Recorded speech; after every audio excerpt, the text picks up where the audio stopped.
Like I'm talking to a lot of Pilates teachers and we're just sort of all undercharging, and it's so frustrating because we're devaluing ourselves. So that's what I'm here to do. In general, I just really want to help you create a rewarding career because you deserve it. We're all so talented. We do amazing work. The Pilates method is amazing. We want to share it. We can help people get better, and we just want to live a good life while we're doing it. Okay, so that's that. Let's get on with today's subject. So I want to talk today about how you can help more of your students, or just generally more students. They might not be your students yet, but how do you help more students get the results that they want? So isn't it frustrating? I'm sure you've had this experience. Isn't it frustrating that often the people who need private sessions the most don't want to spend money on it? Like, somebody comes to you and they give you this whole list of pathologies or conditions or surgeries that they've had and pain that they have and all of this. And so those are people that you can't just send into a group class. And they're often, not always, but often, those are the ones who just don't want to invest in private sessions. And quite honestly, maybe they can't. I totally get it. Right? But don't you wish that you could support each and every single one of your students with a customized practice? I mean, wouldn't that be ideal? In my opinion, the Pilates method is very unique in the way that it can be so incredibly individualized, and it has the power to thoroughly change your movement patterns from within. It builds a completely new body on the inside in terms of function, not necessarily on the outside like your boot camps and your other high intensity fitness stuff where it gets about what I look like. And Pilates it's a lot of the times about what I feel like and how my body works for me, which can maybe sometimes be a little bit of a harder sell, but doesn't have to be at all. But it's frustrating that we know about the magical powers of Pilates. I'm really going to say it and call them magical powers because they are. I've been blown away in my own studio watching people make these transformations and feel better and get out of pain. And I don't think I did it. I mean, I think I'm a decent Pilates instructor, but I know that it's not me doing that. It's the exercises and maybe my choice of exercise, and then maybe my cueing and that kind of stuff. But there's something about this method and the tools that we have available that are just absolutely amazing, and it blows me away every time. So I want to address the subject today that investing into private sessions, which is something a lot of our people need, is sometimes out of reach for a lot of people, and how to change that. How can we give everybody the customized, individualized practice that they need and deserve without breaking the bank? So what do you think about that? Give me a thumbs up if that sounds interesting. Also, what I really want to know is where are you tuning in from? Let me know in the comments where you're watching from. You get bonus points if you put the little flag of your country there. That would be super exciting. I love traveling, by the way, so here we go. That might be why I'm excited about that. So stay with me for the next 30 minutes, and I promise you'll walk away understanding how to implement a system that I call Open Studio. You might have heard about that. That I ran very successfully at my studio for the last 2 years before I sold it. So I had a studio for 8 years. The first 6 years I did what probably everybody here does, is do private sessions, do group classes, do circuit classes, your usual Pilates stuff. And then I switched 6 years after it. I switched into an open studio model, and I explain exactly what that means in a second, and how you can do it too, and why you should definitely consider it. I'm not saying it is the perfect solution for everybody, but I want you to consider it because it will free up your time, and it will give more of your students better results, and it might pay you more. I think those are 3 pretty good reasons why you should consider. So stay on with me for the next, I don't know, maybe 20 minutes now. Who am I? If you don't know me, my name is Mara Sievers. I am the creator of Pilates Encyclopedia and the Pilates Career Academy. So all of my effort goes into helping Pilates teachers, first of all, be better teachers, but also have a better lives, right? So yes, we want to improve our skills. And yes, there is bad Pilates out there, and I hope you are learning to become the best teacher that you can be. But the other issue that we have is that we're constantly undervaluing ourselves in the industry, and we're all learning from each other. We all copy each other, and none of us has a good system. And I would love to help you change that, because it is possible. We see it in the fitness industry all the time, that it is possible to make a decent living teaching fitness. And ultimately, that's what we do with Pilates. We teach fitness, one section, one part of fitness, right? The better part, if you ask me, but I'm partial. So it's possible, and I want to help you do that. That's what I'm here for. Okay, let's jump into number one. What is Open Studio? So if you have never heard about that, it's the system that Joseph Pilates basically used at his studio. To be completely honest, it's probably a little bit of a modified way that he did it. So if you don't know the history of that, I'll explain real quick. So if you imagine coming into Joseph Pilates' studio, from what I've heard, so correct me if I'm wrong, if you've heard differently, but from reports of the elders, people who've worked one-on-one or who've worked with Joseph Pilates himself, so that you basically came into the studio.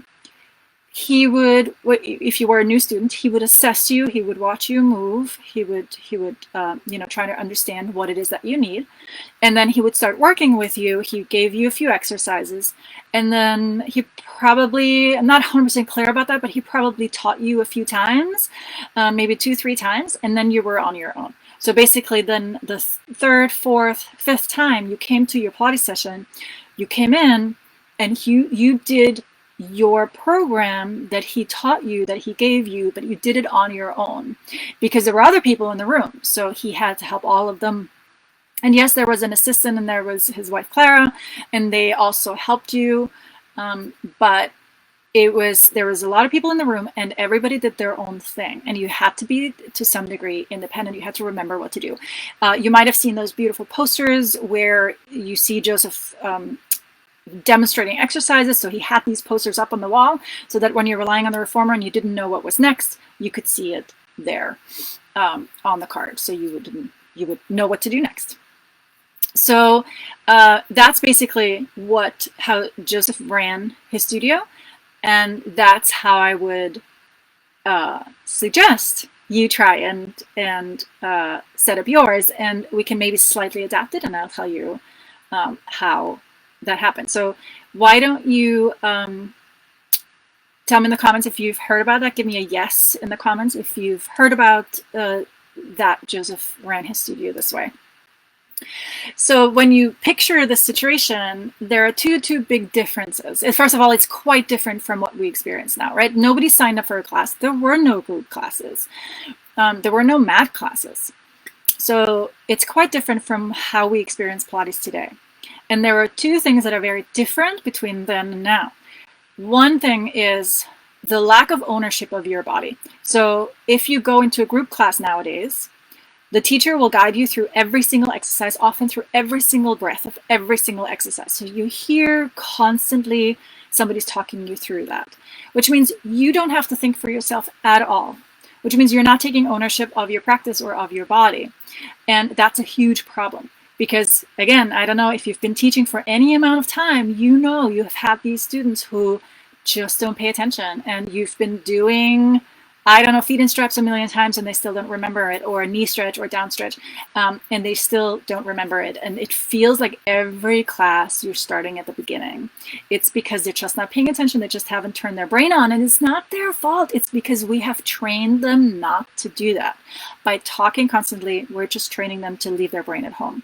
And when you ask people, yes, they do enjoy that very much because they don't like to think. right? They've been at work all day long. So we try to pamper them. We try to do something good for them.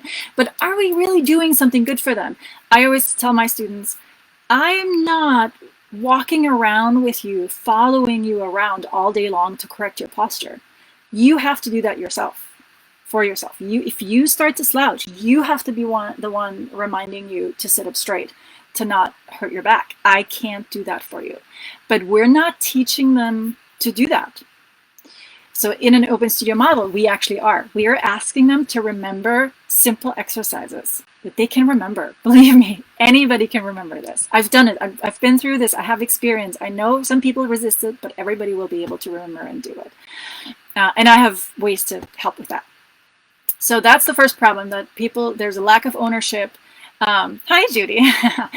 There's a lack of ownership over your body.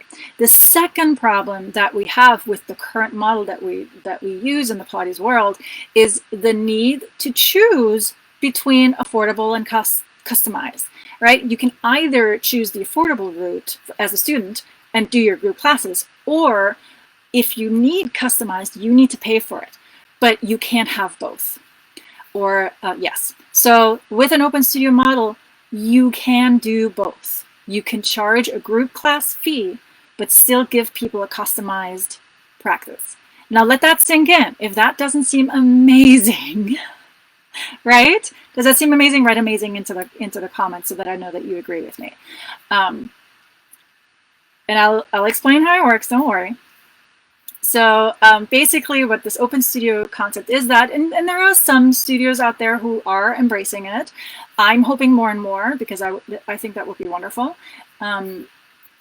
So there are people, reviving Joe's concept. Again, it's not exactly the way he did it. It's a little bit adapted. I think, for instance, nobody had an appointment when they came to him. I think make an appointment makes your life easier. You can also do it without appointment, but I think that will make your life a little bit harder. So there's a lot of fine little things that we can discuss.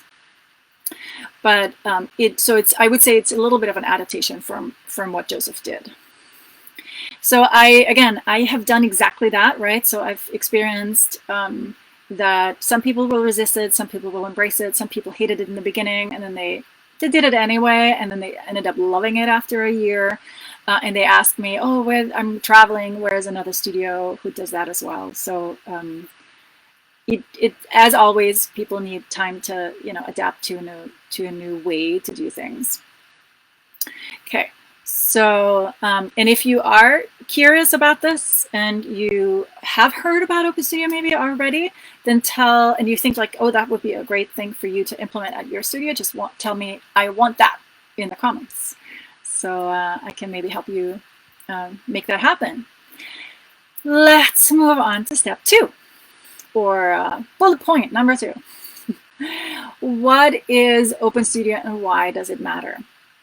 So I've already mentioned 2 points. One is you will be able to give more of your students the results that you want.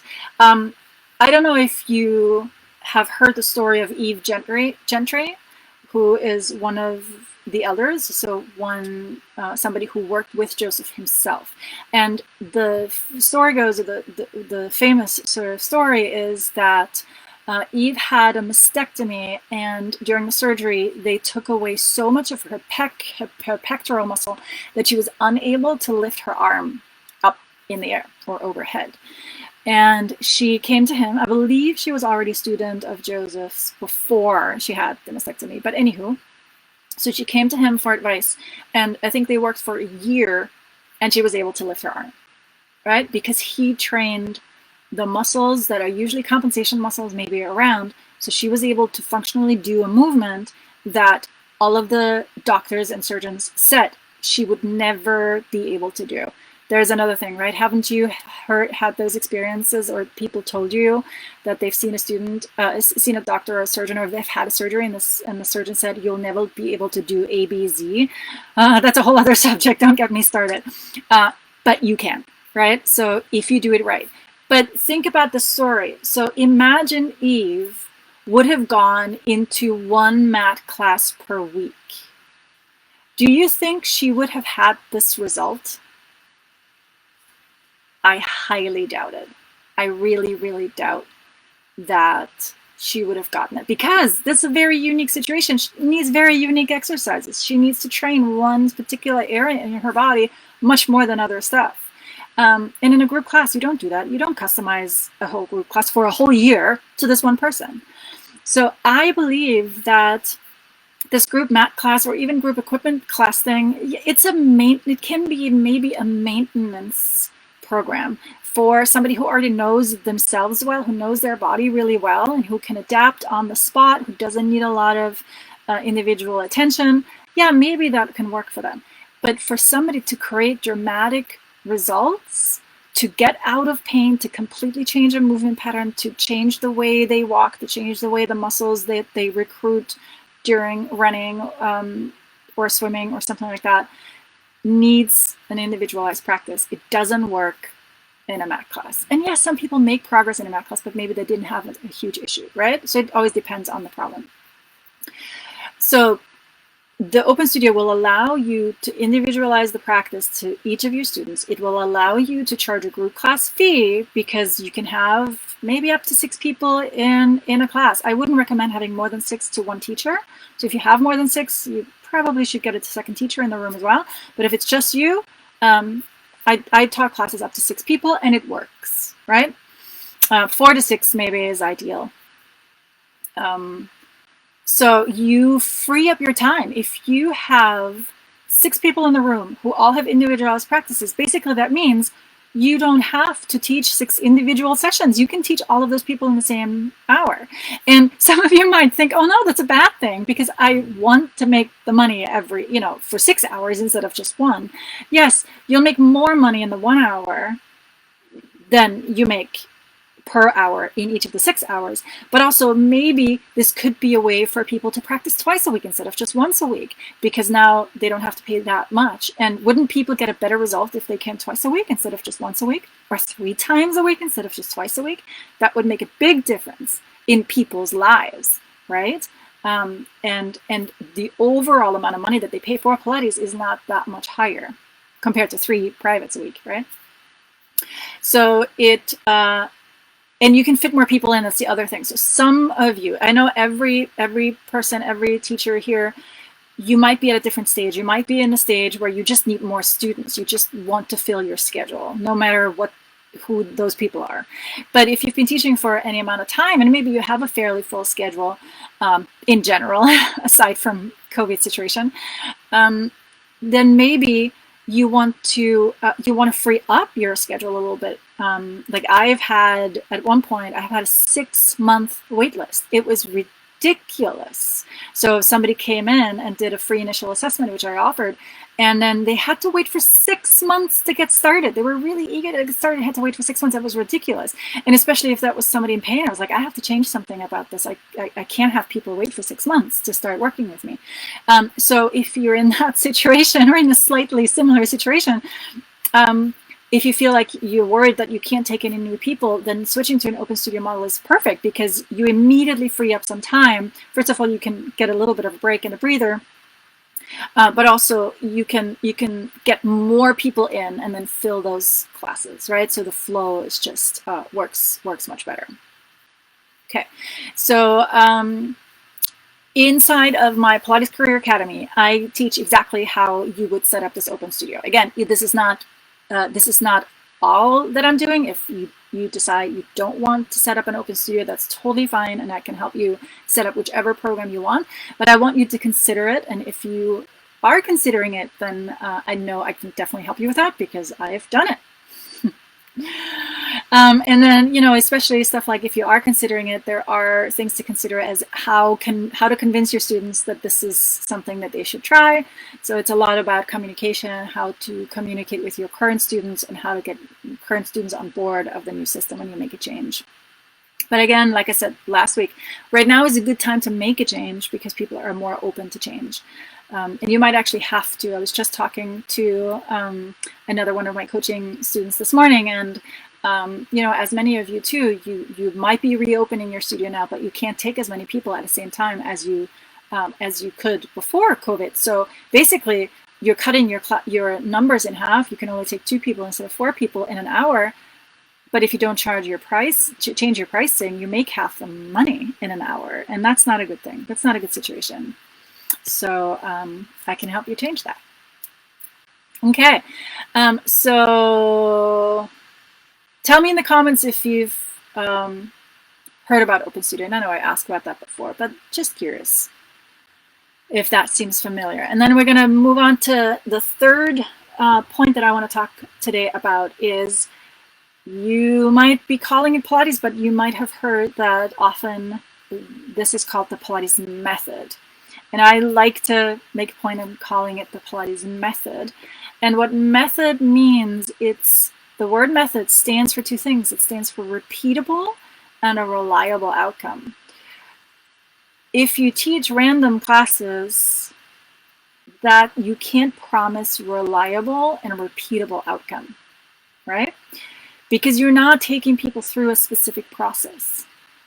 If somebody comes with osteoporosis, what can you offer them, right? How can you promise them that going through these classes will help them? It's much, much more random what we do nowadays. And I think that's also a problem. So if we actually want to embrace the Pilates method, we need to be a little bit more methodical. Methodical, is that the word? I don't know. About this. So we read about Pilates, about the results that people get with Pilates. So, you do a Google search about what does Pilates do, or Pilates benefits, or something like that. And you get these great stories, right? People make great changes in their body with Pilates. But how can we make sure, we as the professionals, we as the teachers, how can we make sure that somebody who reads that on Google, who contacts studio saying, I read that Pilates can help me with my back pain, how can we at the studio make sure that it actually does that? That's what a method means, right? That's what we want. I don't know about you, but that's what I want to stand behind. I want everybody who commits to a Pilates practice to know that what to expect and then get the result of what they expect. Not just, oh, it worked for me, but it didn't work for that person. Because it works for everybody. That's the other thing. Pilates works for everybody. Why? Because it's so crazily customizable. We can customize it to anybody. But I can't have a runner, a male 30-year-old runner in the same lesson with the same sequence as a postnatal woman who is still hypermobile and has an incredibly weak core, compared to a runner who's might be athletic, who's doing like strength work and core work all day long. How can you serve these people in the same class and promise the same results? It's not happening. Okay? Yes, you can help those 2 people, but they have to do completely different things. So that's what you can do with an open studio. Yay! So Joseph could not have had those dramatic results that he did with some of his students if he had just kind of taught everybody the same thing. And yes, he did. I think, as far as I know, the only time that he did group classes was to his dancers at Jacob's Pillow. I think he did teach group mat classes to those folks, but those were all dancers, right? So that's they have similar situations. They need similar things. And I know that there's still individual differences there, and I'm sure he was able to correct and help people a little bit more individually too. But that's much more similar, right? If you have 10 cyclists in a room and stuff like that, but 10 professional dancers, different from the 2 examples that I had before. Okay, so I know that some of you might think, yeah, that sounds great in theory, but this is so different. This is so different from anything I've done and anything my students know. I'm way too scared to change that, to implement that at my studio, because I'm going to lose all my students. I get you. It does take guts to change it. But again, I've done it. I've changed after 6 years. and a 6-month wait list, I've changed my whole studio, and I didn't even offer anything away. I took away mat classes, which people love, as I'm sure you know. I took away mat classes. I took away my circuit equipment classes. I did still offer private sessions. And then eventually I got rid of duets too, semi-privates too, because I figured if I have open studio, I don't need a semi-private. I want to work with one person, just that one person, and then they can practice in open studio. So yes, it does take courage to change your offerings to that. If you are the type of teacher, though, who really loves digging in deep and working, really changing somebody's movement patterns more than, oh, I just want to lead a fun class, right? And that's, there's no judgment here. If you just want to lead a fun class, then open studio is probably not the right thing for you. If your main motivation for teaching Pilates is to have fun and to move people a little bit, then this is not the right thing for you. But if you're the type of teacher who like I remember I was teaching a class to students, and it hurt me because I knew I was teaching one exercise that happened to not be good for this one student. And yes, it might have been good for the other people, but I was like, oh, I need to stop doing this. I can't take it that this person is just, this is a waste of time for this person. And now I don't have to do this anymore. I'm so much happier because I know that everything everybody does is perfect for them. It makes me so happy. Okay, so I know that if you're scared in thinking, scared of thinking of changing your whole business and your whole studio to something like this, is know that I've done it and I'm here to support you. I can help you along the way. I know that it works. I know that it can work for you too. And I know that the steps you have to take to get people on board, to convince them, to make them see the value in it. And maybe give you some confidence, get you out of your own head. It's always we ourselves who are standing between us and our success or the changes that we want to make. You see that, I'm sure you see that with your students too, right? That we sort of, what's the word, self-sabotage. We can, we do that. So basically having a coach on your side that can help you talk you through it is a good thing, and I can be there for you. So that's what I wanted to talk to you today about, is the open studio model.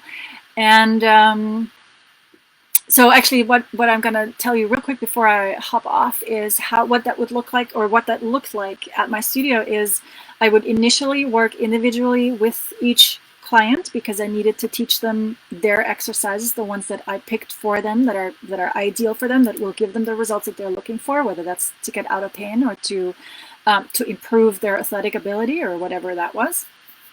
And then I taught them how to use the equipment on their own, and then they would come in and they would take themselves through the practice. They would do their own thing without me, but I'm there for questions. So yeah, occasionally they forgot how to set up equipment, occasionally they forgot which springs to use, occasionally they forgot the breathing pattern of an exercise, and then I could help them do that. And yes, there's a little bit of a learning curve, but there's a learning curve with everything. But like imagine as an example, imagine martial arts. There's a very clear system. There's a very clear, these colors of belts are the ones that you have to go through. You have to prove to me that you're good enough to be able to move on to the next part.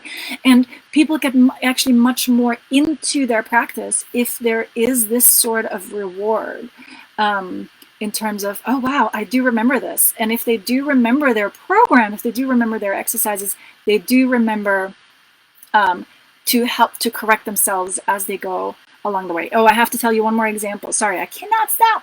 So I've had one student. She started with me very early on. So she was probably with me, of the 8 years that I owned the studio, she was probably at least the 7 years she was with me, maybe even longer than that. But she was with me from the very start.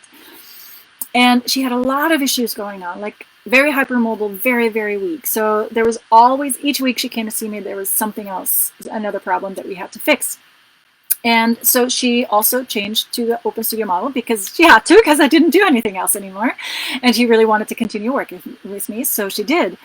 And 2 years after that, so that was shortly after I sold the studio, she came into one of our sessions and she told me, Mara, I was lying on my, I was resting at home or something, and I felt a pain in my hip, and I did what you always told me to do, and the pain went away. And I don't know if this means anything to you right now, but I was blown away because this was the proof. For 6 years prior, or 5 years that she worked with me, 5 years, she didn't take ownership of her body. And she came in and wanted me to fix her all the time.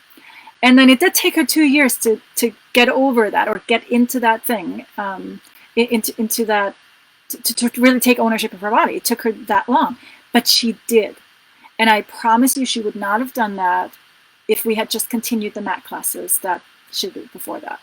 So it might have been a little bit of a hard transition for her, but it allowed you to get to the point where she was able to remember the corrections that I gave her in her real life, do them herself, and get herself out of pain without needing me.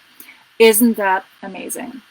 And she will still always need me in terms of, like, she still needs strength. Like, she still needs support. It's not like you're going to lose a client, but it's so rewarding. It was incredibly rewarding for me and incredibly rewarding for her. And so that was a little bit of like a moment for me where I said, yes, that was such a confirmation that this is worth it and valuable. And I would love to see more studios out there who embraced this form of training, Pilates training, because I think it's because of everything that I just said. Right? So that's it for this week. If you are interested in switching to an open studio model, I'd be happy to talk to you about it. So just put show me in the comments, and I will, maybe we can hop on a quick call and I can explain to you how that could work, or whether that could work for your studio, whether you're interested, if you have any other questions about that. Thank you so much for watching. If you enjoyed this, please give it a thumbs up. Subscribe if you haven't already. And if you'd like to see more cool information, head over to PilatesEncyclopedia.com. I'll see you next time.